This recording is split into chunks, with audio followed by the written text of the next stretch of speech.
Navoaka tamin'ny fomba ofisialy kosa ilay boky kely antsoina hoe taxi boky vokatry ny fiara-miasa teo amin'ny ATT ny Ortana ary ny tranom-panota boky dia ny Amak no nazahoana izao vokatra izao. Ny tanjona dia ny anampiana ireo mpanjifa ny miasa ihany koa eo amin'izay sehatry ny fizahantany izay eo amin'ny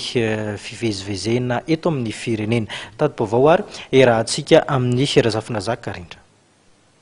Distribution des book zany dia neraky ny librairie rehetra, librairie izay fantatsika rehetra dia ny Ortana mazava ho azy eto amin'ny kiosque Ortana eto, dia izy koa mifamparitana anazy eny faritany eny amin'ny gare routière sy ireo station service izay miara-miasa aminay dia tsy hoe na manomboka rapiso izy io dia hiparitaka an'izay point de vente ny resahako toy izay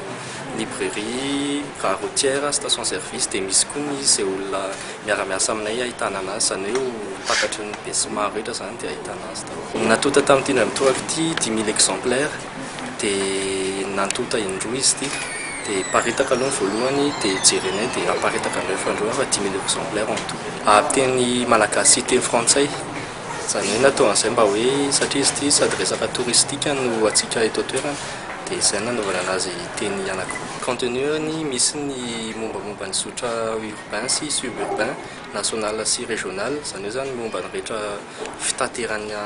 an-tanety eto hoe raha zotra urbain dia aiza ny lalany rehetra, suburbain dia maka aiza, raha ho an'ny faritany ianao dia aiza ny gare routière alainao, inona ny coopérative alainao.